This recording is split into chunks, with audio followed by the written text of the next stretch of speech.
Okay. So hello everyone, welcome in agri coaching classes. I am Siddharth Soni. स्वागत है आप सभी का आज के इस नए लेक्चर।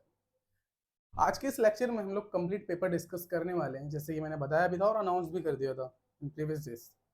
इस लेक्चर में हम लोग कंप्लीट पेपर ऑफ 2024 को डिस्कस करेंगे और चीज़ों को समझेंगे कि किस तरीके से पेपर आया था और किस तरीके से जो है क्वेश्चंस को सॉल्व किया जाता है। और वन बाय वन इसी टर्म में हम लोग 2024 से लेकर के 1991 तक के सारे पेपर्स को क्या करने वाले, सॉल्व करने वाले। तो this is the very beneficial video for the you. Okay. दूसरी चीज इसमें मैं एक चीज और बता दूं कि ये जो लेक्चर होगा, this is the part one of the 2024 examination paper. Okay, दो पार्ट में मैंने इसको डिवाइड किया है। दो पार्ट में मैंने इसको डिवाइड किया। कोई भी पेपर होगा आपका, क्योंकि 65 क्वेश्चंस होते हैं, 65 क्वेश्चंस अगर मैं एक साथ समझा दूंगा तो आप लोगों के दिमाग में मैसअप हो जाएगा और you can't watch the complete video in a single time, क्योंकि बहुत ज्यादा कंसेप्ट जब आ जाते हैं ना दिमाग में तो वो भी मैसअप हो जाते हैं कि भाई इससे हो रहा है, इससे हो रहा है। आप लोग कर तो लेंगे लेकिन फिर बाद में दिक्कत आती है। तो इस वजह से मैंने डिजाइन किया है इन टू फॉर्म्स, है ना। दो पार्ट में मैंने इस कोर्स को डिजाइन किया, मतलब सॉरी, दो पार्ट में मैंने पेपर सॉल्यूशन को डिजाइन किया। तो पार्ट वन में हम लोग डिस्कस कर रहे होंगे, पार्ट वन में हम लोग डिस्कस कर रहे होंगे क्वेश्चन नंबर 1 से लेकर 30 तक। और पार्ट टू जो हमारा होगा, इसमें हम लोग डिस्कस कर रहे होंगे 31 से लेकर के 65 तक। तो इस टर्म में हम लोग जो है क्वेश्चंस को सॉल्व करने वाले हैं।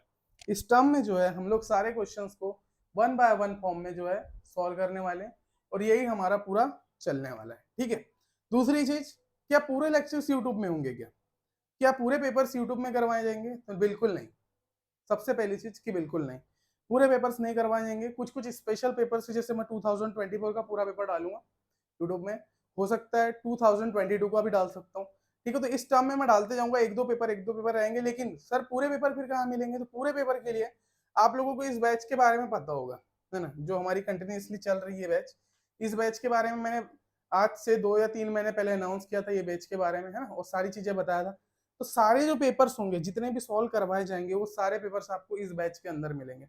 कहाँ मिलेंगे बेटा? इस वाली बैच के अंदर में मिलेंगे। तो जो कोई भी चाहता है कि पूरे पेपर एक साथ वॉच करना चाहता है तो they can purchase this batch. और अभी करंट टाइम में इसका जो कोर्स फीस है, कोर्स का जो फीस है, ये भी हमने रिड्यूस कर दिया है, ये भी हमने रिड्यूस कर दिया है। तो करंट प्राइस में आपको जो कोर्स, जो इसका कोर्स मिलेगा, that is come from the 4500। कितने में? 4500 में आपको एक कंप्लीट कोर्स मिल रहा है।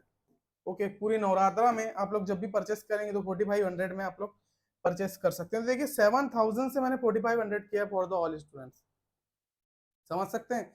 और इसकी वैलिडिटी वगैरह अगर आप सारी चीजें देखेंगे तो this is the very beneficial course who are preparing for the GATE examination, है ना, विद द ड्यूरेशन। और हम लोग इसमें वैलिडिटी भी देते हैं स्टूडेंट। तो इसमें आपको पूरे पेपर मिलेंगे 1991 से लेकर के जो 2024 के, इसमें पूरे इंक्लूड होंगे। लेकिन यूट्यूब में हम लोग केवल 1 से 2 या 3 4 पेपर ही डालेंगे, ज्यादा से ज्यादा। ओके, तो स्टार्ट करते हैं लेक्चर को, ठीक है। तो आज का जो लेक्चर है, हम लोग क्वेश्चन नंबर 1 से स्टार्ट करते हैं, जो कि गेट एग्रीकल्चर इंजीनियरिंग का क्वेश्चन है। यहाँ से हम लोग अब स्टार्ट करते हैं और वन बाय वन सारे क्वेश्चंस को हम लोग क्या होंगे, समझते हुए आगे की ओर बढ़ने वाले, ठीक है। तो स्टार्ट करते हैं। तो गेट एजी में जो आपका पेपर पैटर्न पता होगा आपको, क्योंकि पेपर पैटर्न के बारे में मैंने बताया था कि some questions comes from the aptitude, some questions comes from the engineering mathematics और some questions comes from the core subjects of agriculture engineering, like farm machinery, food processing, है ना, irrigation engineering, soil and water conservation engineering and other engineering. Okay, तो उसके according यहाँ पर सब जो starting के जो क्वेश्चंस होते हैं वो मैक्सिमम आपके जनरल एप्टीट्यूड और उसी के साथ में इंजीनियरिंग मैथमेटिक्स भी उसमें इंक्लूड होता है, ठीक है। तो हम लोग स्टार्ट करते हैं, ठीक है। तो यहाँ पर देखिए क्वेश्चन नंबर 1 बोला गया है, it denotes increasing order of intensity. What denotes बेटा? एरो। दिस एरो डिनोट्स, जो एरो है ये डिनोट कर रहा है इंक्रीजिंग ऑर्डर ऑफ इंटेंसिटी को। Then the meaning of the word dry at first. तो जब ये इंक्रीजिंग ऑर्डर को डिनोट कर रहा है तो मीनिंग क्या हो रही है? ड्राई एड एंड पस्ट, मतलब कि अगर आगे बढ़ रहा है कि ड्राई यानी कम सूखा, एड मतलब उससे थोड़ा ज्यादा सूखा, और पस्ट मतलब बहुत ज्यादा सूखा। मतलब इस तरीके से इंक्रीज हो रहा है, कम ज्यादा ज्यादा। तो इज एनालॉगस। तो आपको बताना है कि इसी टर्म में ये वाला जो मीनिंग है कि डाइट, डाइट के बाद में वो इंक्रीज होके फास्ट बना, है ना। हम लोग पहले कम भूखे, मतलब कुछ देर के लिए भूखे रहते थे, है ना। डाइट मतलब क्या होता है कि कम खाना, क्या होना, कम खाना। फिर हम लोग ज्यादा भूखे रहने लगे और उसके बाद में अब हमको इसमें से चारों ऑप्शन में से कोई भी एक ऑप्शन को बताना है कि कौन सा ऑप्शन आएगा। तो first of all you should know to meaning of the question, है ना, मीनिंग समझना है कि ये इंटेंसिटी को बता रहा है, arrow is showing the intensity. और अकॉर्डिंग टू इंटेंसिटी, यहाँ पर मैं जब इसके सॉल्यूशन की बात करता हूँ तो इसके लिए हम लोग सबसे पहले समझेंगे, इसके लिए हम लोग समझेंगे कि in the analogy, okay, analogy सादृश्यता में जो ड्राई के बाद क्या आ रहा है, एरिड आ रहा है, एरिड के बाद आ रहा है पस्ट। Here this is showing the increasing level of dryness. और ये जो टर्म है इंक्रीजिंग लेवल ऑफ ड्राइनेस, मैंने बताया कि ये ड्राइनेस को शो कर रहा था। उसी प्रकार से जो डाइट फास्ट है इसकी भी कोई ना कोई मीनिंग होगी सर। तो डाइट की मीनिंग होती है sir eating with the restrictions, मतलब कि खा रहे हैं लेकिन कुछ रिस्ट्रिक्शंस की वजह से, है ना, डाइट कर रहे हैं। तो फास्टिंग क्या कर रहे हैं, ईटिंग कर रहे हैं और सम रिस्ट्रिक्शंस के द्वारा, कि भाई प्रॉपर समय में खा रहे हैं, कि मतलब कुछ कुछ टाइम में। फिर हमने बात किया बेटा फास्ट की, तो फास्ट में no eating for the certain period, मतलब कुछ उस समय के कुछ समय के लिए हमको बिल्कुल खाना ही नहीं है। तो नेक्स्ट क्या होगा, बिल्कुल भूखे रहना है, बिल्कुल भूखे रहना है। फिर आगे तो क्या होगा कि भाई इसमें थोड़ा खाना है, इसमें बिल्कुल नहीं खाना है, सॉरी इसमें कुछ पीरियड के अकॉर्डिंग खाना है, कुछ समय के अकॉर्डिंग खाना है, और इसमें फिर बिल्कुल भी नहीं खाना। तो जो मीनिंग, जिसकी मीनिंग होगी कि बिल्कुल भी ना खाओ, वही आ जाएगा। तो नेक्स्ट टर्म जो आएगी यहाँ पर, जो नेक्स्ट टर्म इसके बाद की आनी चाहिए कि भाई बिल्कुल नहीं खाना है, बिल्कुल नहीं खाना। तो फॉर दिस कंडीशन देखिए 4 options are given. First is starve. Starve means a serve complete lack of food which is stronger form of fasting, मतलब कि फास्टिंग से भी ज्यादा स्ट्रॉन्ग होता है। और इसमें क्या होता है, बिल्कुल ही भूखा रहना पड़ता है। क्या रहता है, बिल्कुल ही भूखा रहना पड़ता है। तो भूखे रहने की जो प्रोसेस है दैट इज स्ट्रेव। तो यहाँ से आपका जो फर्स्ट ऑप्शन स्ट्रेव आ सकता है ना। दूसरे ऑप्शंस की बात करें तो this all are not relevant to the fasting या नॉट ईटिंग या फूड से कोई रिलेशन नहीं रखता। तो that's why starve is the right answer for this question. Starve is right answer. और बढ़ते क्रम में बढ़ाना था तो इस वजह से स्ट्रेव जो आपके लिए परफेक्ट फिट होता है फॉर द क्वेश्चन। तो इस तरीके के क्वेश्चन पूछे जाते हैं। देखिए इस तरीके के क्वेश्चन बिल्कुल easiest question of the paper, बिल्कुल easiest question of the paper होते हैं। ठीक है, अभी मैं बिल्कुल लेवल को 0 लेवल से बढ़ा रहा हूँ, बिल्कुल पेपर धीरे धीरे सॉल्व करेंगे, हाँ। और फिर बढ़ाएंगे, थोड़ा फास्ट करेंगे लास्ट लास्ट में। तो वन बाय वन हम लोग चीजों को करते जाएंगे।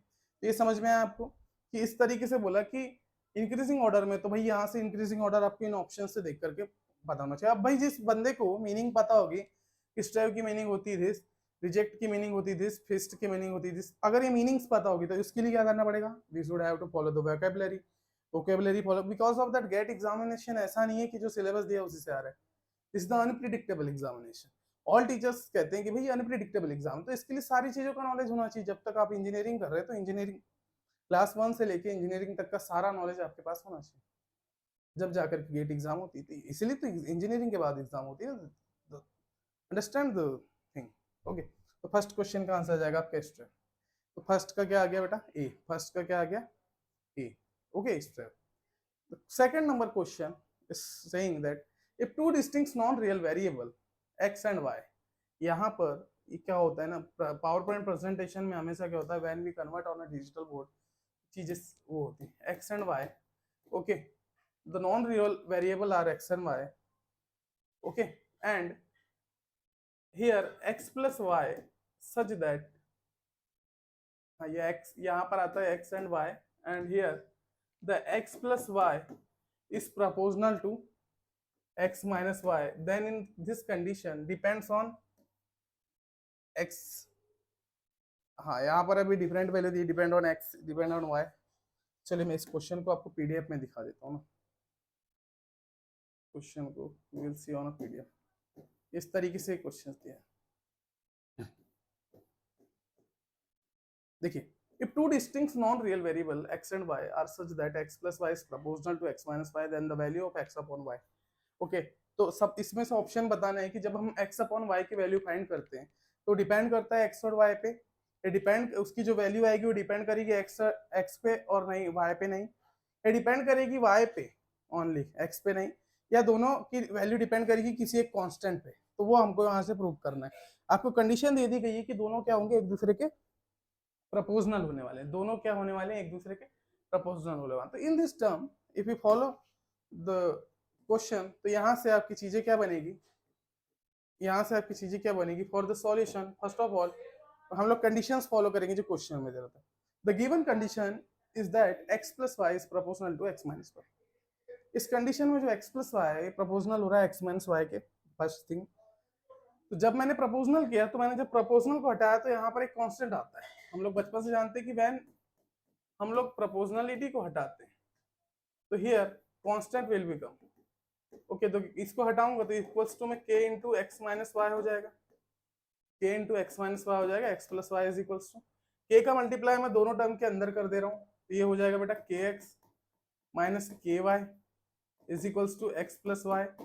एक्स एक्स वाले को इधर ला लो, वाई वाले को इधर, या कोई भी एक टर्म में ले जा लो। तो यहाँ पर जैसे इसने किया है रीअरेंजिंग टर्म्स x माइनस के x Y minus K Y. Okay, after that यहाँ से दोनों में से x कॉमन निकलेगा तो x is x into one minus के हो जाएगा। यहाँ से माइनस वाई कॉमन निकलेगा तो माइनस वाई ब्रैकेट में वन प्लस के हो जाएगा। Then if you dividing both side one minus K, okay, दोनों साइड में आपने वन माइनस के से डिवाइड किया, सॉरी वाई वन माइनस के से डिवाइड। या ऐसा ना करते हुए भाई आप लोग डायरेक्ट इसको वन अपॉन के को, क्योंकि मल्टीप्लीकेशन में नीचे आ जाएगा। जब इस तरीके से करते हैं है ना, एक्स अपॉन वाई निकालना है तो इसको इधर ले जाना पड़ेगा, वाई को नीचे डालो। तो for this question X upon Y comes that minus one plus K upon one minus K, इस टर्म में आपका आंसर आएगा। तो एक्स अपॉन वाई क्या हो गया, एक्स अपॉन वाई आ गया दिस। तो हैंस अब यहाँ पर जो x अपॉन वाई की वैल्यू होगी it will be depend on the constant. अगर आपको x अपॉन वाई की जो भी वैल्यू आएगी अब ये क्या करेगी, डिपेंड करेगी किस पे, एक प्रॉपर कांस्टेंट पे। तो यहाँ से आपको इस तरीके से सॉल्व करना होता है। बिल्कुल इजीएस्ट क्वेश्चन होते हैं, गेट के क्वेश्चन इजी होते हैं, लेकिन जो पढ़ता है केवल उसी के लिए। लेकिन जो प्रॉपर तरीके से पढ़ता है, प्रॉपर तरीके से लेक्चर वॉच करता है, उन्हीं के लिए है ना। कि भाई यहाँ पर हमने x अपॉन वाई निकाल लिया, अभी क्या हो रहा था, उस कंडीशन को फॉलो करा था सर। तो वन प्लस के माइनस वन माइनस क्या है, तो उस कंडीशन में आपकी ये सारी चीजें क्या हुई, फॉलो। तो इस तरीके से हम लोग सॉल्व करते हैं। तो डिपेंड्स ऑन अ कांस्टेंट। अब यहाँ पर मैं जो भी वैल्यू निकालूंगा ये डिपेंड करेगी ना कांस्टेंट पे। के की जो वैल्यू आएगी उस पे एक्स अपॉन वाई की वैल्यू डिपेंड करेगी, है ना। के की जो मैं वैल्यू रखूंगा, जब भाई आप एक्स अपॉन वाई निकाल सकते हो, तो डिपेंड ऑन अ कांस्टेंट। ये इसका आंसर आ जाएगा। क्वेश्चन नंबर 3 जो कि एप्टीट्यूड से आया था, दैट इज यहाँ पर बोला है consider the following samples of number. Following samples of numbers को आपको क्या करना है, कंसीडर करना है। तो for this question there are some numbers are given. यहाँ पर आपको इसका मीडियन निकालना है। क्या निकालना है, मीडियन निकालना है। तो हम लोग जानते हैं for the solving of the median questions आपको कुछ रूल्स को फॉलो करना पड़ता है। अगर आपको मीडियन निकालना है किसी भी क्वेश्चन का, तो first of all you should have to find the median of a sample. We need to arrange the number in increasing order. सबसे पहले जो भी नंबर्स दिए होंगे उनको हमको क्या करना है, अरेंज करना है। मीडियन निकालना है भाई, इसका हमको मीडियन निकालना है। इस क्वेश्चन में इन सभी वैल्यूज का मेरे को मीडियन निकालना। तो मेरे को मीडियन निकालने के लिए फर्स्ट ऑफ ऑल पता होना चाहिए कि रूल्स क्या होते हैं। किसी भी श्रेणी का, है ना, किसी भी टाइप की श्रेणी का अगर आपको मीडियम निकालने पड़ा तो इसके लिए you should have to follow some rules. अब ये रूल्स क्या होते हैं, सबसे पहले arrange the number in increasing order. If the sample size n is odd then the median is the middle value. अगर मान लीजिए n जो है ऑड है, n जो टर्म है इज एन ऑड टर्म, तो उस कंडीशन में जो आपकी मीडियन होगा वो मिडिल वैल्यू होगी। If n is even the median is the arrange of two middle values. और अगर इवन टर्म में, मतलब ये जो नंबर्स दिए हैं अगर वो इवन टर्म में, मतलब कि टोटल नंबर मैं काउंट करता हूँ इवन या ऑड है उसके अकॉर्डिंग, अगर ये इवन है तो इन दोनों के जो मिडिल वाले जो टर्म्स है इनमें जो भी मिडिल आएगा आफ्टर इन इंक्रीजिंग ऑर्डर वो हमारा क्या हो जाएगा, उसमें उन दोनों का एवरेज निकालूंगा तो वो मेरा मीडियन कहलाएगा। There are 10 numbers even sample size, so the median will be the average of the fifth and sixth number। तो इसमें जो है एवरेज निकलेगा वो फिफ्थ और सिक्स्थ नंबर निकलेगा। तो the fifth number is 13 and the sixth number is 4। मैंने क्या किया, सभी नंबर्स को अरेंज किया किसके फॉर्म में, इंक्रीजिंग ऑर्डर फॉर्म में अरेंज किया। अब यहाँ पर मैंने देखा कि आफ्टर काउंटिंग 1 2 3 4 5 6 7 8 9 10, जब मैंने काउंट किया तो भाई 10 नंबर काउंट हो रहे थे और 10 is even. You know about that कि 10 इज इवन। और इवन की कंडीशन में क्या हो रहा है कि अब हम लोग को ये वाला रूल फॉलो करना पड़ेगा कि एवरेज निकालना पड़ेगा टू मिडिल नंबर्स के। तो भाई यहाँ पर तो मिडिल नंबर इज 13 एंड 14, दोनों का मैंने एवरेज निकाला तो मेरा आंसर क्या रहा 13.5। 13.5 इज द राइट आंसर। तो इस तरीके से जो क्वेश्चंस आते थे और इतने इजीएस्ट क्वेश्चन होते थे।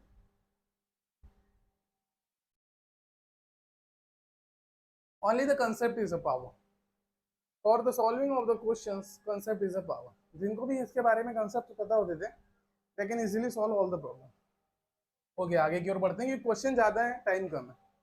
ओके, थोड़ा सा मैं फास्ट अप धीरे से लेके चलूंगा, समझ रहे हैं क्या चीजें हो जा रही है यार ये।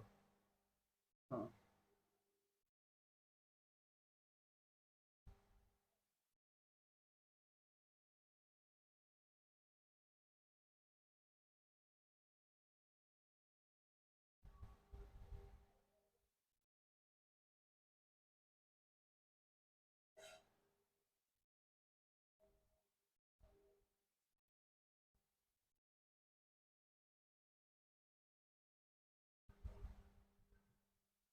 क्या हो गया ये?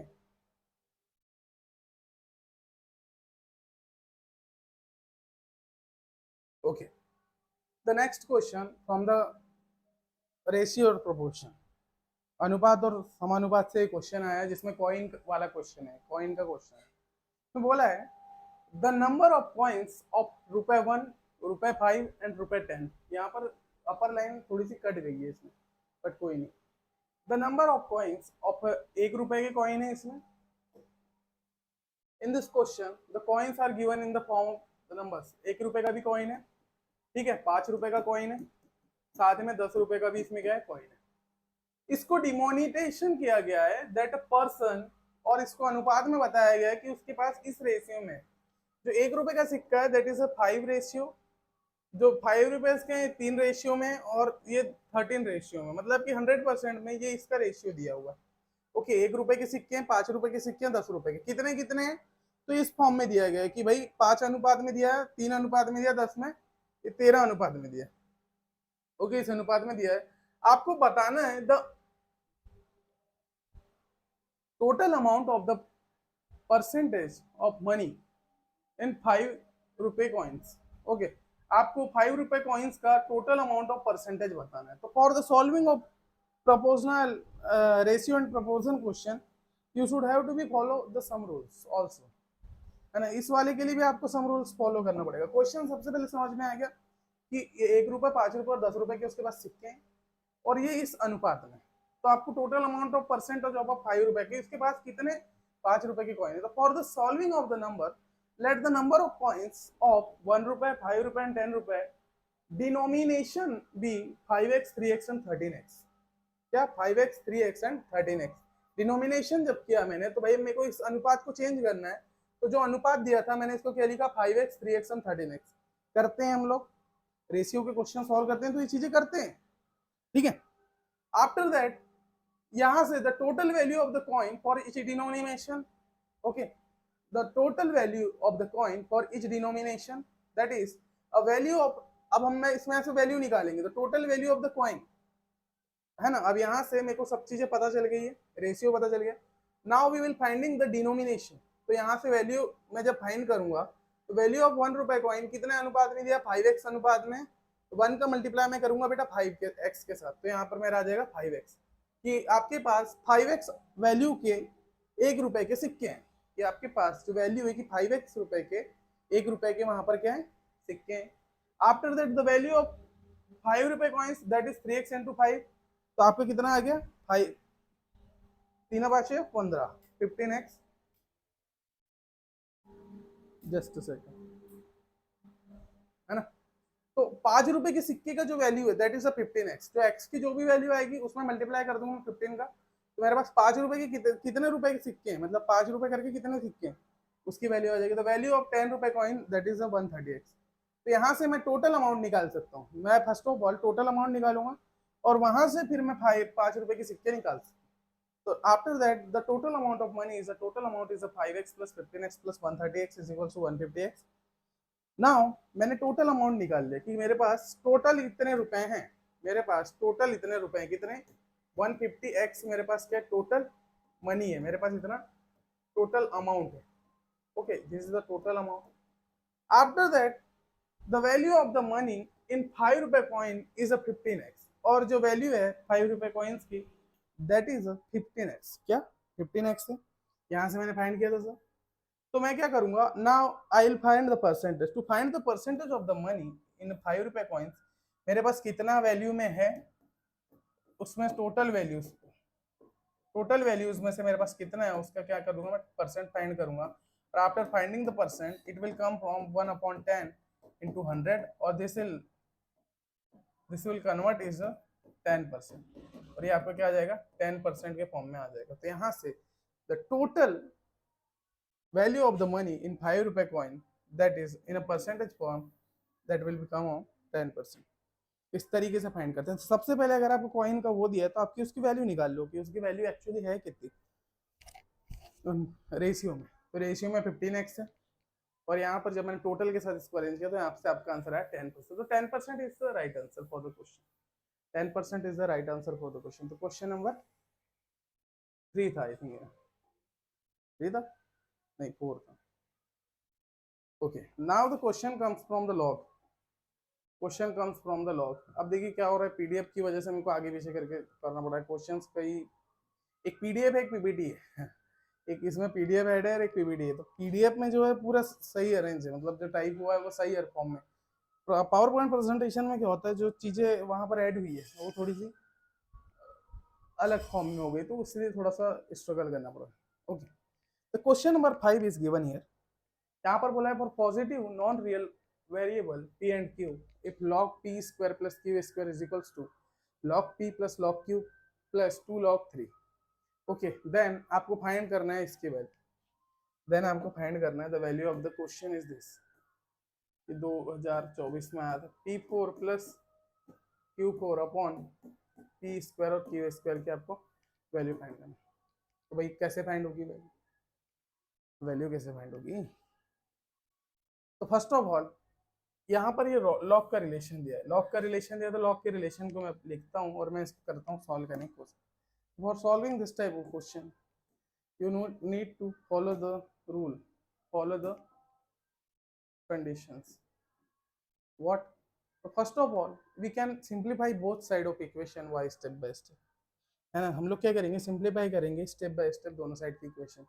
यहाँ पर दिया है the first is simplify the right hand side. सबसे पहले राइट हैंड साइड को log p plus log q plus 2 log 3, मतलब कि राइट हैंड साइड उधर का दिया हुआ था, तो मैंने क्या किया उसको मैं सॉल्व करने की कोशिश किया। तो यहाँ पर देखिए we you know about the log rule कि जब अगर दो लॉग आपस में एडिशन में तो वो आपस में क्या हो जाते हैं, after solution of log it will come on multiplication.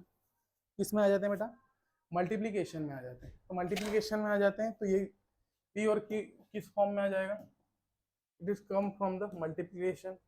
After that जब इस फॉर्म में लॉग होता है, जब क्या होता है a log b होता है, जब आप इसको सॉल्व करते हैं तो इसका जो फॉर्मूला होता है that is a log b के ऊपर है, log b के ऊपर है, तो यहाँ से क्या हो जाएगा 2 3 के ऊपर चल जाएगा और after the solution log pq plus log n 9 आ जाएगा।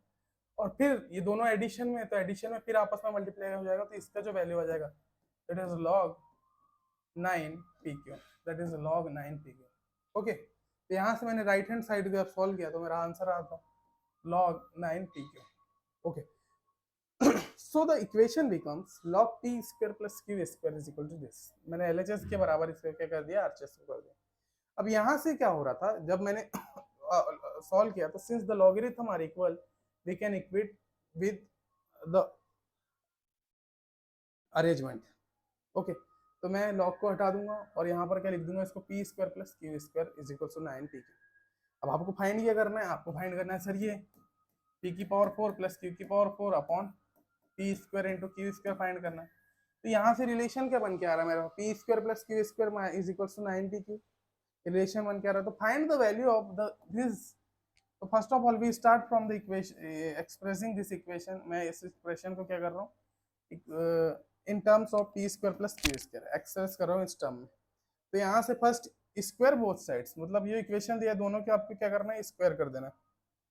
ओके, आफ्टर स्क्वायरिंग ये क्या हो जाएगा आपका A square plus B square का होल स्क्वायर, मतलब A square plus B square का होल स्क्वायर, तो मतलब ए स्क्वायर का स्क्वायर बी स्क्वायर का square plus 2 A square B square. Okay, is equals to यहाँ पर 9 का स्क्वायर हो जाएगा 81, पी का स्क्वायर हो जाएगा पी के ऊपर आ जाएगा 2 की घात, तो पी के 2 की घात। तो यहाँ से जब आप वैल्यू सॉल्व करेंगे तो यहाँ से after the solving the question that will be the value of 79। Calculation is more required for the GATE examination. Calculation जिसको बनता है they can solve the problem.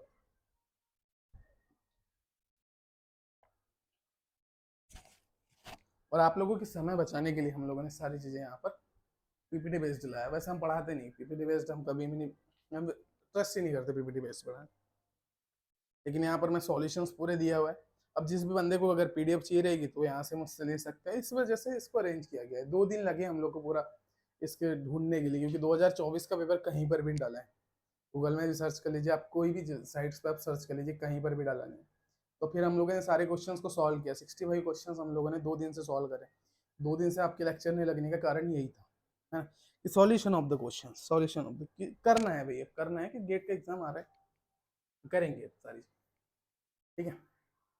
Question number 6 दिया हुआ है। क्वेश्चन नंबर 6 में एक सेंटेंस दिया हुआ था, है ना। इस क्वेश्चन को मैं भेजूंगा आपको, ये थोड़ा सा और फिर यहाँ पर डिसअरेंज हो गया, तो यहाँ पर इसका पीडीएफ में दिया है कि थोड़ा तरीके से तो देख लेते हैं हम लोग।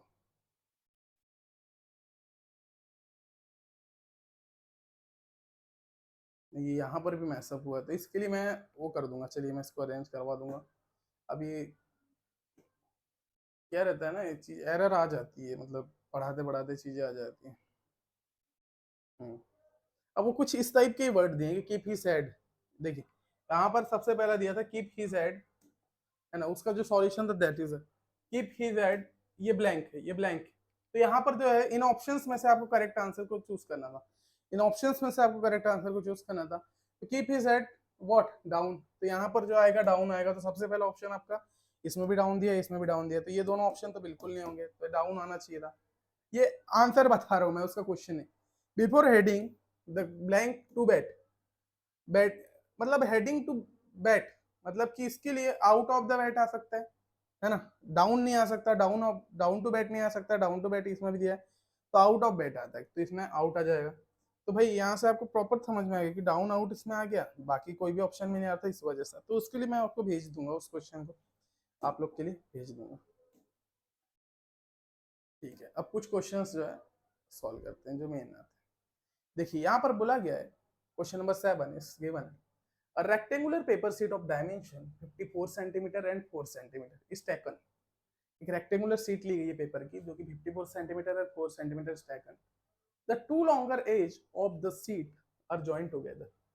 दो लॉन्गर एजेस को हमने क्या किया, ज्वाइन किया together to create a cylindrical tube. A cube whose surface area is equal to the area of a sheet is also taken। Okay, और दोनों का जो सरफेस एरिया ऑल्सो हमने लिया यहाँ पे। The ratio of volume of the cylinder tube to the volume of cube, है ना। यहाँ पर क्या बोला है, यहाँ पर आपको समझना पड़ेगा कि भाई एक डायमेंशन इस तरीके की सीट थी, है ना। एक इस तरीके की सीट थी जिसमें ये 54 सेंटीमीटर लेंथ और 4 सेंटीमीटर इसका क्या था, इस तरीके से थी। इसको क्या किया, दो साइड को आपने जोड़ा और इस तरीके से क्या बनाया, इस तरीके से सिलेंड्रिकल शेप में इसको रखा, सिलेंड्रिकल शेप में आपने कन्वर्ट किया। और इसमें बोला जो क्यूब है, इन दोनों का रेशियो निकालना है कि जो सिलेंडर का जो वॉल्यूम आ रहा है और इसके जो वॉल्यूम ऑफ द क्यूब, उन दोनों का आपको रेशियो निकालना। For the solving of this question you should note the diagram from here. Okay, diagram यहाँ से देखेंगे।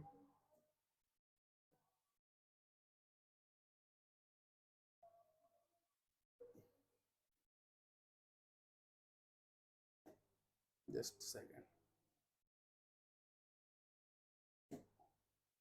ओके, देखिए एक सीट थी, एक सीट का डायमेंशन, सॉरी वो डायमेंशन कुछ इस तरीके से था।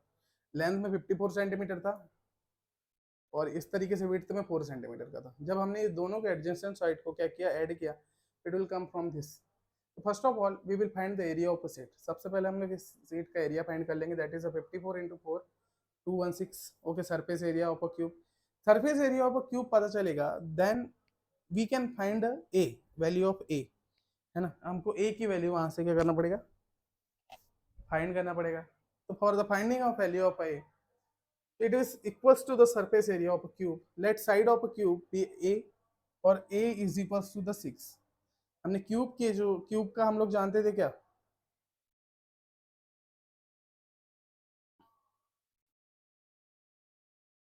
हाँ, ए क्यूब इज इक्वल टू 216 था और ए की वैल्यू यहाँ से मैंने निकाल लिया क्योंकि we know about the volume of cube. Volume of cube आपको काम आने वाला था, तो वॉल्यूम ऑफ क्यूब में से मैंने the value of A is find कर लिया, तो वॉल्यूम ऑफ क्यूब क्या आ गया मेरा 216 centimetre cube. Because of that after the question मेरे को क्या निकालना था, उसका रेशियो निकालना था। जब मैंने इसको कन्वर्ट किया इन फॉर्म ऑफ सिलेंडर, तो यहाँ से मैं निकालूंगा circumference of a top and bottom circles. दोनों सर्कल्स का मैं सर्कमफेरेंस निकालूंगा, तो it will equals to the 4, और जो सर्कमफेरेंस निकलता है that is 2 pi R C. Okay, तो यहाँ से आरसी क्या हो जाएगा 2 अपॉन पाई के फॉर्म में। जो volume of tube will be the pi R square H, pi into R square की वैल्यू आ जाएगी 2 अपॉन 5 इंटू 54। तो इस तरीके से वेल यू विल सॉइल, तो after the you will get the answer is 1 pi. Solution दिया, आपको एक दो बार बनाना पड़ेगा। तो भाई अब दोनों का वॉल्यूम का हमको रेशियो निकाल दो, volume of cube upon volume of tube upon volume of cube. तो इस तरीके से वैल्यू निकाल, तो 1 upon pi will be the right answer for the question. Okay, 1 upon the right answer of question. Question number 8 दिया है यहाँ पर, the pie chart present the percentage contribution of different micronutrients in typical 2000 kilo calorie diet of person. Micronutrient energy contribution यहाँ पर दिया हुआ है। Just a second. Okay okay, now this is the question number 8 which comes in a GATE examination. That is, यहाँ पर देखिए एक pie chart दिया हुआ है। इस क्वेश्चन में एक पाई चार्ट दिया है, इसके लिए भी मेरे को पीडीएफ ओपन कर लेना पड़ेगा। थोड़ा सा एरर आता है, इस वजह से भी हमको बहुत स्ट्रगल करना पड़ता है इन चीज़ों के लिए, ठीक है, क्योंकि क्लासेस में ये चीज़ें अरेंज करने में टाइम लगता है। बाकी तो हम पढ़ा देंगे पूरी चीज़ें, एक साथ में हम सारी चीज़ें पढ़ा सकते हैं, पर ये अरेंजमेंट में बहुत टाइम लगता है। क्वेश्चन थोड़ा गलत फॉर्म में आ गया, फिर अब दूसरे क्वेश्चन आते हैं। ओके, देखिए यहाँ पर क्या बोला है, the pie chart present the percentage contribution of different micronutrients.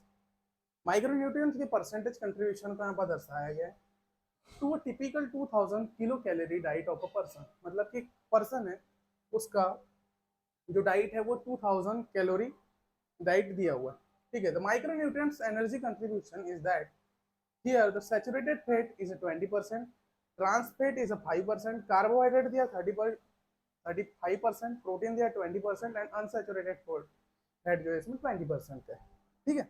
ये सारा एक पाई चार्ट में कंट्रीब्यूशन दिया है। और यहाँ पर बोला है the typical energy density kilo calorie per gram of this micronutrients is given in the table, कि एक डोज में मतलब उतना अमाउंट ऑफ जब दिया उसने किलो कैलोरी का डाइट, तो उसमें इतनी एनर्जी आपको मिल रही थी। From the carbohydrate the energy density is 4, for the protein the energy density will be the 4, the unsaturated fat is 9, उसके बाद में saturated fat is 9 and trans fat is 9।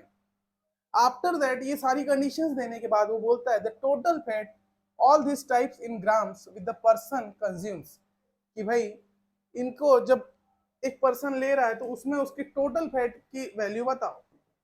Total fat यहाँ से हमको निकालना है, total fat all 3 types, all तीनों type में से टोटल फैट कितना निकलेगा उसको हमको बताना है। तो for the solving of this type of question, first of all you need to know about that कि फैट कितना हो रहा है। आपको फैट निकालना है, तो भाई कार्बोहाइड्रेट प्रोटीन का इसमें कोई रोल होगा क्या? नहीं होगा सर, क्योंकि carbohydrate and protein are not fat, fat नहीं होते ना। तो भाई यहाँ सैचुरेटेड अनसैचुरेटेड और इसके फॉर्म में हमको निकालना है। तो for solving this type of question you should have to follow the rule, that is यहाँ पर आपको कंडीशंस दी है, बताया गया है। To solve the problem based on the provided information, we need to calculate the total fat consumption in a grams from the given macronutrients contribution and energy density value, है ना, दोनों के फॉर्म।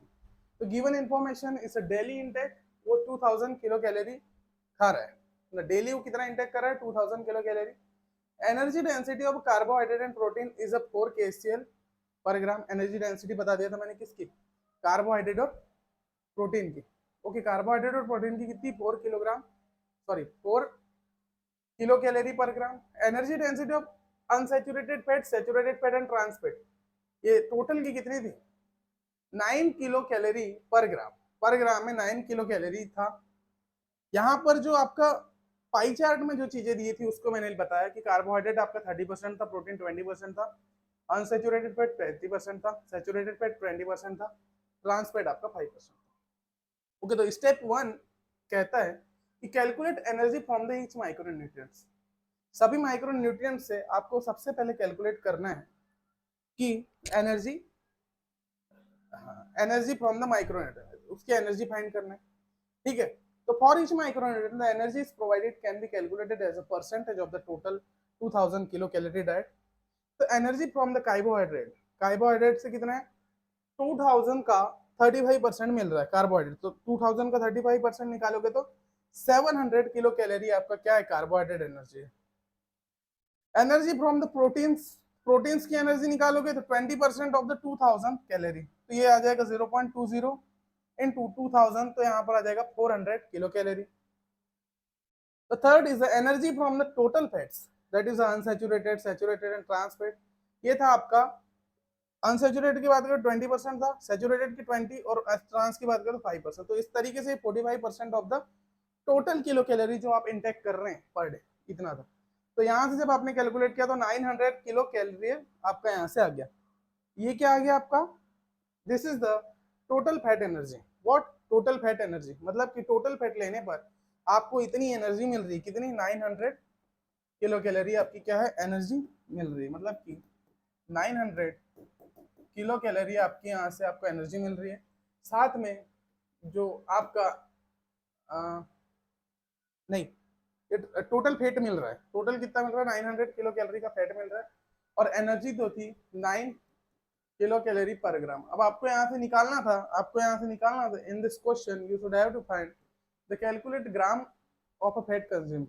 ओके, है ना, total fat आपको ग्राम में calculate करना। तो ग्राम में कैलकुलेट करने के लिए मैं क्या कर दूंगा, ratio between total fat to the energy, energy और उसका टोटल मैं अगर वो कर दूं, डिवाइड कर दो आपस में, तो यहाँ से निकल जाएगा किलो कैलोरी से किलो कैलोरी कैंसिल हो जाएगा। ये किस तरीके से सॉल्व किया जाता है, तो मैं डायरेक्ट आंसर बता के भी आगे बढ़ सकता था कि भाई इसका आंसर ये, इसका आंसर है। किस तरीके से सॉल्व किया जाता है इस टाइप के क्वेश्चन। अब कई स्टूडेंट को लग रहा होगा सर ये तो बहुत ज्यादा टफ है। भाई आप लोगों ने कोर्स पढ़ा ही नहीं है ना, जिस तरीके से हमने क्वेश्चन सॉल्व करवाए, जिस तरीके से हमने चीजें करवाई, आप लोग को पता ही नहीं है, तो यू कैंट सॉल्व ना। तो भाई इसमें थोड़ा सा तो लगेगा, क्योंकि प्रीवियस ईयर पेपर से अगर आप एनालिसिस करते हैं तो you can easily crack the examination. एक the most important thing for the GATE examination, अगर आप पूरे प्रीवियस ईयर पेपर को बस 3 से 4 बार अगर रिवाइज कर लेते हैं तो you can solve all the problem. ठीक है, तो यहाँ से 100 gram will be the right answer for the question. तो compare with the given option, तो 100 gram is the option number C, तो 100 gram is the right answer for the question. Okay, तो इस तरीके से हम लोग कैलकुलेट कर सकते हैं। तो question number 9 is given. Question number 9 की तरफ आगे बढ़ते हैं। यहाँ पर बोला है a rectangular paper of 20 centimetre and 8 centimetre is folded 3 times। 3 time हमने क्या किया, उसको फोल्ड किया। 20 सेंटीमीटर का था और 8 centimetre. Each fold is made along the line of a symmetry which is perpendicular to the long edge। The parameter of a final fold sheet, हमको final fold sheet का पैरामीटर निकालना है। ये dimension दिया हुआ है, 3 टाइम हमने fold किया। तो for this type of question solve करने के लिए आपको सबसे पहले एक रेक्टेंगुलर लेना है। रेक्टेंगुलर में 20 सेंटीमीटर इसकी लेंथ है, 8 सेंटीमीटर इसका वो 3 टाइम फोल्ड करना है बेटा, आपको 3 टाइम फोल्ड करना है। मैंने यहाँ सॉल्व करके इसलिए ला दिया है कि आपको इसको अब 3 टाइम फोल्ड करना पड़ेगा।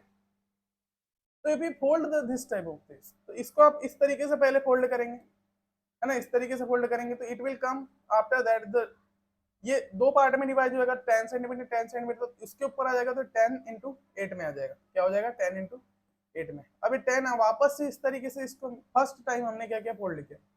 In second time of folding 10 फिर से किस में कन्वर्ट हो जाएगा, इसमें। ये this is the second time. फिर अब यहाँ से 5 आ गया, अब मैं 5 को फोल्ड करूंगा तो फिर ये ज्यादा ही छोटा हो जाएगा, तो अब ये लेंथ के अकॉर्डिंग मैं इसको नीचे की ओर फोल्ड कर दूंगा। अब आपको यहाँ डायमेंशन से याद रखना है, बिकॉज ऑफ दैट कि आपको पैरामीटर निकालना, पैरामीटर की डायमेंशन। तो यहाँ पर देखिए दिस इज द 5 and 8। जब आप इसको इस तरीके से फोल्ड करते हैं तो it will come in the 4 form of a 4। 8 का क्या जाएगा, डिवाइड हो जाएगा 2 में, तो कम इन अ 4। तो the third time of folding after you will get this, after you will get this here the values are this 4 and 4। तो यहाँ से जब आप इसका पैरामीटर निकाल दे, तो पैरामीटर क्या होता है, परिमाप is the sum of all distance, इन सभी का क्या हो जाएगा सम। तो 5 और 4 9, 9 और 4 13, 13 और 5 18। तो 18 centimetre is the right answer for the question. Concept समझ में आना चाहिए, concept is a power for the question. Concept अभी आप एक दो बार सॉल्व करेंगे तो you can easily solve all the problem. इस तरीके से क्वेश्चन सॉल्व होता है। ये क्वेश्चन इंपॉर्टेंट है, ये क्वेश्चन इंपॉर्टेंट है, 10th नंबर का क्वेश्चन होगा आई थिंक। हाँ, the least number of square to be added in the figure to make AB a line of a symmetry is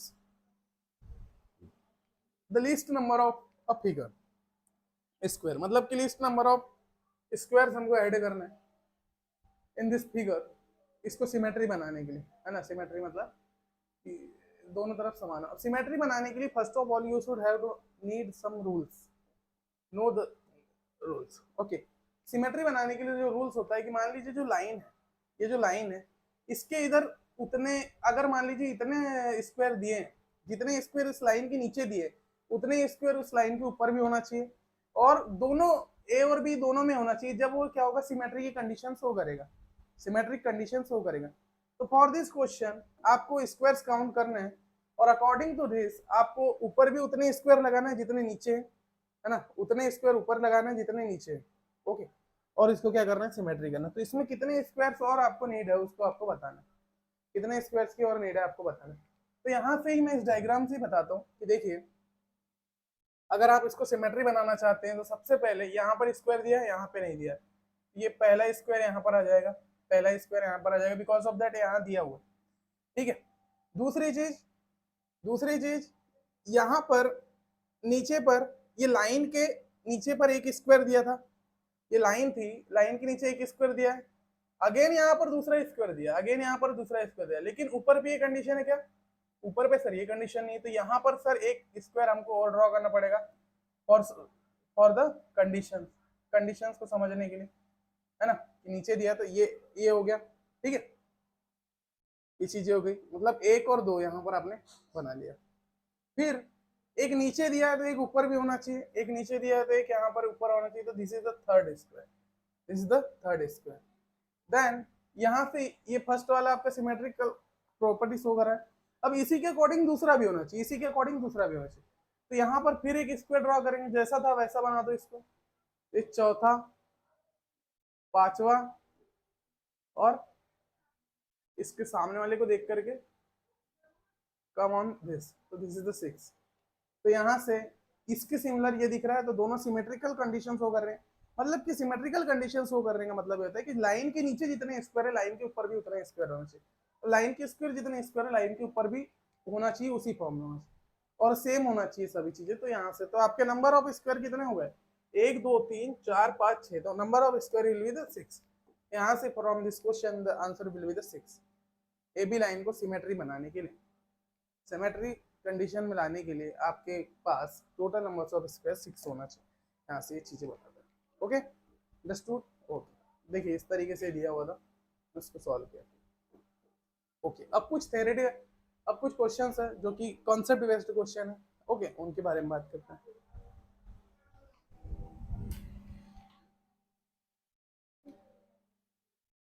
Okay, for solving this question, first of all, you need to understand the things. The divergence of the curl of a twice continuously differentiable vector function is what? आपको divergence निकालना है curl का। Curl क्या होता है, curl is this, sir this is the curl, this is the curl, और इसका आपको डाइवर्जेंस निकालना है। डाइवर्जेंस जब इसका निकालेंगे तो it will come from this point, है ना भाई। वेक्टर कैलकुलस पढ़े हो, कैलकुलस पढ़े हो, इसमें डाइवर्जेंस एंड कर्ल निकालने बताया था मैंने, याद आया।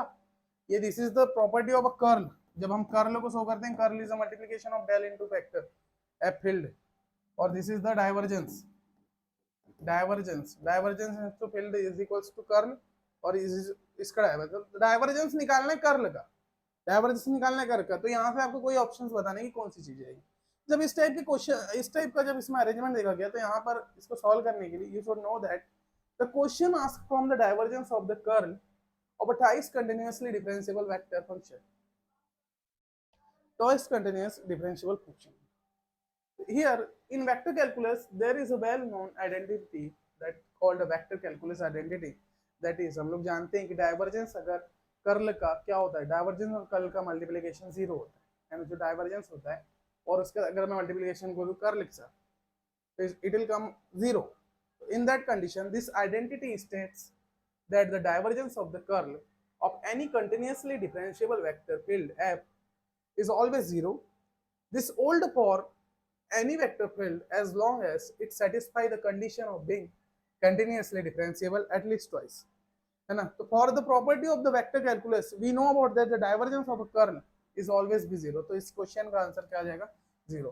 तो देखिए अनप्रिडिक्टेबिलिटी इस तरीके से शो करता है गेट एग्जाम. भाई कॉन्सेप्ट वेक्टर कैलकुलस का था, बात यहाँ पर की गई चीजों की कैलकुलस में कि भाई अगर आप डाइवर्जेंस निकालेंगे किसी कर्ल का तो क्या आएगा आंसर. तो वो चीजें देखिए मतलब कनेक्ट करता है. This is showing the unpredictability.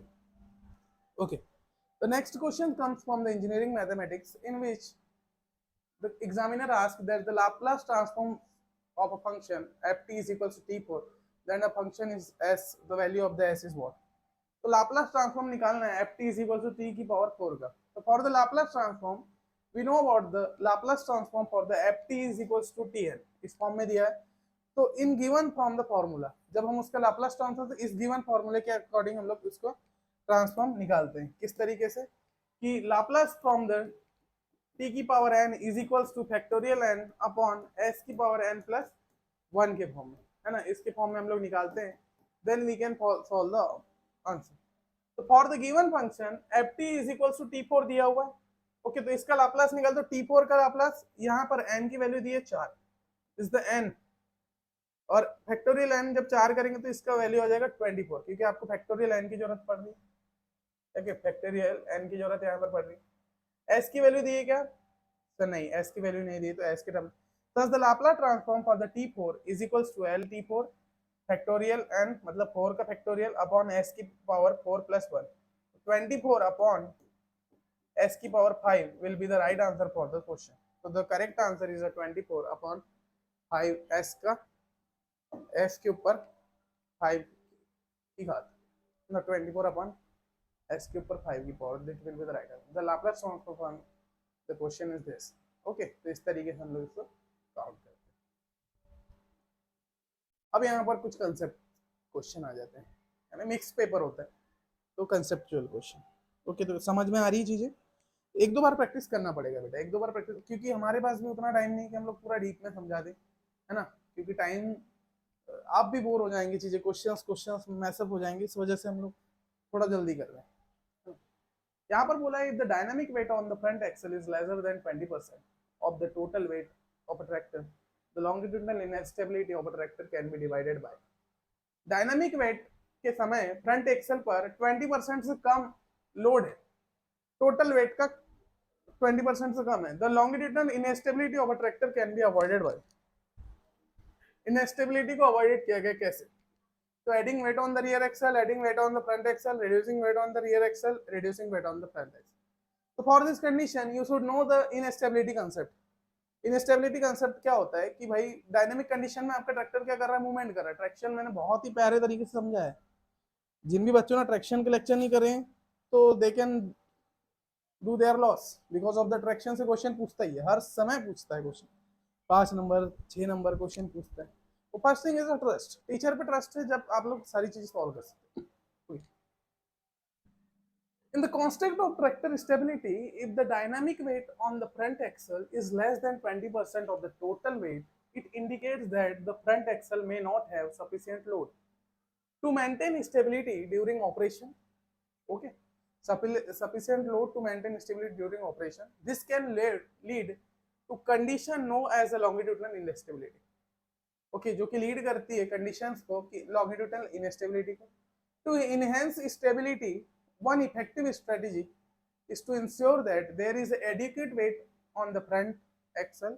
Adding weight to the rear axle could potentially exacerbate the issue of shifting more weight away from the front axle. The most appropriate solution is the adding of the front axle. बहुत सारी चीजें बताया लेकिन समझ में आप लोगों को नहीं आया होगा.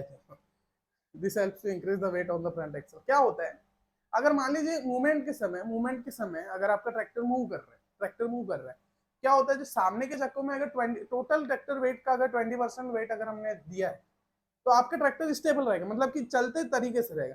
क्या होता है, कभी कभी ट्रैक्टर चलाने वाले तेज कर देते हैं, है ना. जैसे एक्सीलरेटर करते हैं तो आपका ट्रैक्टर देखना पलट जाता है है ना, पलट जाता है। ये कोई ना कोई जब इम्प्लीमेंट रहता है, ये कॉन्सेप्ट मैंने बहुत प्यारे तरीके से समझाया था कि मान लीजिए आपका ट्रैक्टर है, ये tractor in a dynamic condition, इस tractor in a dynamic condition, और यहाँ पर ये किसी हैवी मशीन या कोई भी हैवी चीज को क्या कर रहा है, पुल करने का मतलब खींचते हुए काम कर रहा है।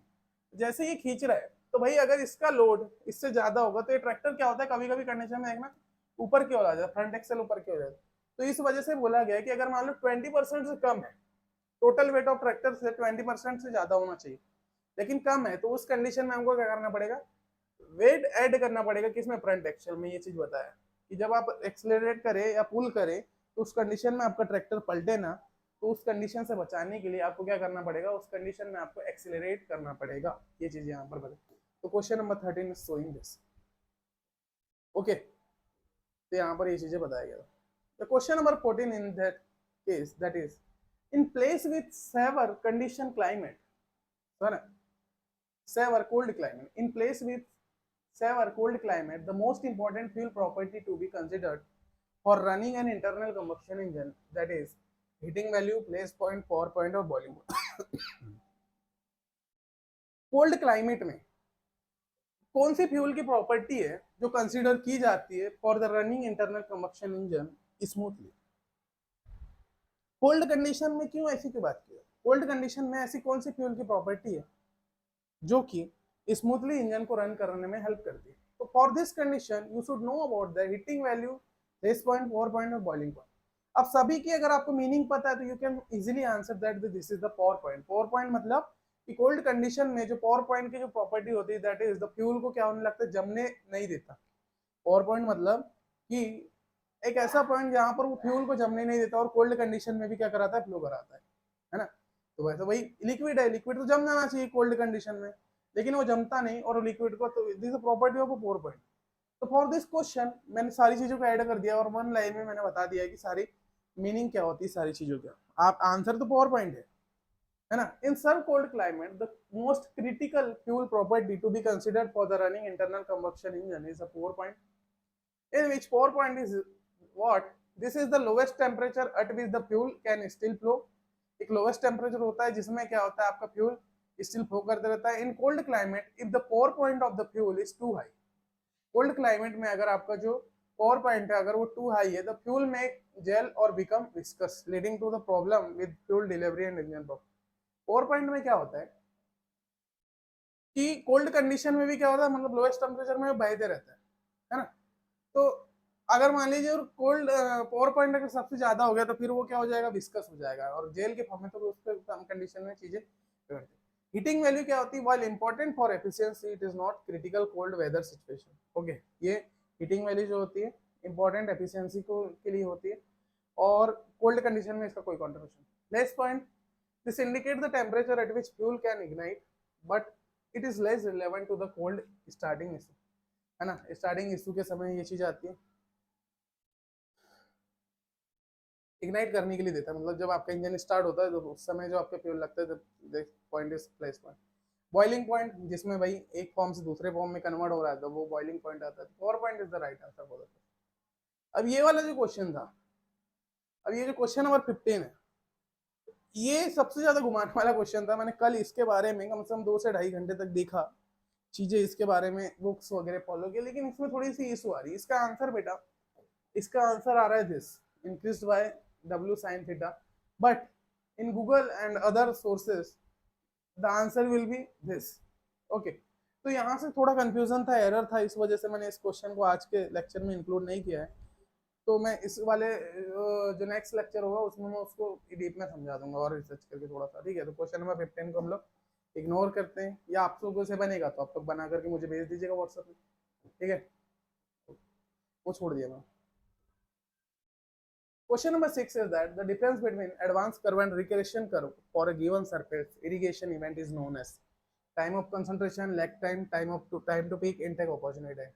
तो फॉर द क्वेश्चन सॉल्विंग आप सभी को इसकी मीनिंग समझना पड़ेगा। एडवांस कर्व क्या होता है, रिसेशन कर्व क्या होता है, पता है आप लोगों को। तो for the condition advance curve and recession curve के बारे में हम लोग जानते हैं। तो in the construct of surface irrigation the term advance curve and recession curve refer to the timing of water movement across the field. in which an advanced curve is represent the time it takes for water to move across the field and reach its maximum extent. मतलब कि एक platform से एक condition से एक field में पानी completely भरने तक का जो प्रोसेस होता है that comes in advance curve. Advance curve में आती है वो चीजें. Recession curve represent the time it takes for the water to drain away or recede after irrigation event. ये रिप्रेजेंट करता है वाटर कि जब यहाँ पर पूरा कंडीशन में वाटर भर गया है after the drain, after irrigation बोला है, आफ्टर द इरिगेशन इवेंट मतलब यहाँ पर पूरा इरिगेशन हो गया. इरिगेशन होने के बाद ये सॉइल क्या हो गई, सेचुरेट हो गई. सॉइल क्या हो गई, सेचुरेट हो गई. और यहाँ से फिर हम लोग क्या कर रहे हैं, वाटर ड्रेन कर रहे हैं, मतलब वाटर को क्या कर रहे हैं, बाहर की ओर निकाल रहे हैं. तो वो जो कंडीशन है वो शो करती है बेटा रिसेशन कर्व. वो जो कंडीशन है वो शो करती है क्या, रिसेशन.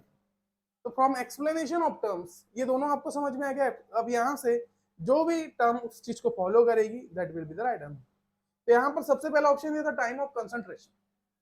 टाइम ऑफ कंसंट्रेशन बोलता है this refers to the time it takes for a water to flow from the most distant point in the watershed to the point of interest. Okay, water to flow from the most descent point to the water set to the point of interest. मतलब ये बोल रहा है तो ये तो नहीं हो सकता. तो time of concentration no because of this has no relation with the both. Lag time, the time difference between the peak rainfall and peak runoff, peak rainfall और peak runoff से in the drainage, तो ये भी हमारा कोई relation नहीं रखता. तो this is not. Time to take peak, the time to takes from the runoff to reach the maximum point after an event, ये भी नहीं हो सकता. तो लास्ट ऑप्शन बचा intake opportunity time. This the time that the soil can accept water before it start becoming saturated. मतलब कि एक टाइम होता है जो कि सॉइल को एक्सेप्ट कराता है, accept water before it start. मतलब कि एक पॉइंट जहां से हम लोग वाटर को स्टार्ट कर रहे हैं to soil become saturated on a field. मतलब कि अब ये फील्ड में जब तक सैचुरेट होकर के पानी बाहर नहीं जा रहा तो ये कंप्लीट प्रोसेस आ रही है किसके अंदर, इनटेक अपॉर्चुनिटी टाइम के अंदर. तो intake opportunity time is the right answer for the question. जिसको नॉलेज होगा सब्जेक्ट का, कंसेप्चुअल नॉलेज होगा तो देखें इजीली है ना. कई कोचिंग होती है जो रिकॉर्डेड फॉर्म में प्रोवाइड करी मटेरियल और वो केवल क्वेश्चंस बेस्ड पढ़ाता है. हाँ, फॉर्मूला ये होता है, फॉर्मूले से क्वेश्चन सॉल्व होता है और क्वेश्चन सॉल्व करके दिखा देता है तो आप लोग खुश हो जाते हैं कि चलो भाई क्वेश्चन बन रहे. इस टाइप के क्वेश्चन नहीं बनते भाई. इस टाइप के क्वेश्चन के लिए कंसेप्ट इज अ पावर. कितने सारे कंसेप्ट आपको, टर्म्स पता होने चाहिए, चीजें पता, then you can solve the problem. Okay, तो ये चीजें पता होनी चाहिए जब भी आप बना सकते हैं. ठीक है, तो क्वेश्चन नंबर कितने हो गए हमारे, क्वेश्चंस कितने हुए, 16 क्वेश्चन हो. The question number 17 is telling that the match the following instrument with the corresponding measurement column. तो इसके लिए मैं डायरेक्ट यहाँ पर आता हूँ इसके आंसर में. तो यहाँ पर आपको क्या करना है, सबसे पहले ऑप्शन देते हैं करंट मीटर. करंट मीटर जो है स्टीम फ्लो वेलोसिटी को मेजर करता है. Okay, a current meter is used to measure the speed velocity of water in streams, river और कैनाल्स. करंट मीटर जो है ये स्ट्रीम फ्लो वेलोसिटी को फाइंड करने के लिए किया जाता है, मेजर करने के लिए, है ना, water flow in stream, river और canal. The second is anemometer. Anemometer जो है विंड स्पीड को मेजर करता है. Anemometer is an instrument used to measure the wind speed. Third is hygrometer. Hygrometer क्या होता है, ह्यूमिडिटी मेजर करते हैं. हाइग्रोमीटर से मेजर करते हैं हम लोग ह्यूमिडिटी. यहाँ पर वही ऑप्शन दिया है, देखिए मेजरमेंट डिवाइसेस दी हुई है. In this question this are the measurement devices. और किस चीज को मेजर किया जाता है ये बस इसमें पूछा था, तो मैंने डायरेक्टली इसका आंसर पे जाकर की चीजें बता रहा हूँ. ठीक है, तो करंट मीटर जो है स्ट्रीम फ्लो वेलोसिटी मेजर करता है. तो a current meter is used to measure the speed velocity of water flow in streams, river and canals. Anemometer wind speed को नापाता है. हाइग्रोमीटर ह्यूमिडिटी को. सिम्पसन्स गेज जो है रेनफॉल. अभी मैंने रेनफॉल पढ़ा है 2 से 3 दिन पहले रेनफॉल बताया था, तो उसमें सिम्पसन गेज हमने पूरा डीप में डिस्कस किया था कैसा होता है क्या होता है. तो उसमें जो सिम्पसन गेज है मेजर करता है रेनफॉल को. पायरोमीटर जो है सोलर रेडिएशन मेजर करने के लिए यूज होता है. तो pyrometer is used for the measuring the solar radiation. Okay, तो answer. Okay, understood all the things. Here the question number 18 is given, that is in wind erosion the maximum portion of soil is transported by the process of what. Wind erosion में जो maximum soil है वो transported किया जाता है by the process of what, suspension, saltation, surface creep, bed lead. अब फिर इसमें विंड इरोजन का कॉन्सेप्ट पता होना चाहिए। ये किस चीज में आता है, ये आपका आता है रिन्यूएबल एनर्जी सोर्सेज के टॉपिक्स में, विंड इरोजन। तो भाई कौन सी प्रोसेस है जिसमें maximum portion of soil is transported by the process. For this condition, you should have to remember that in wind erosion, the transportation of a soil particle occur through several proper process, primarily suspension. सभी process को one by one समझेंगे कि processes होती क्या कौन कौन सी है। After that we will solve. तो फर्स्ट ऑफ ऑल सभी प्रोसेसेस को वन बाय वन समझते हैं। सस्पेंशन क्या होता है? Fine particle are lifted and carried over long distance by the wind. मतलब कि जो छोटे पार्टिकल्स हैं, फाइन पार्टिकल्स हैं, वो सस्पेंशन के द्वारा क्या होते हैं, लिफ्ट किए जाते हैं।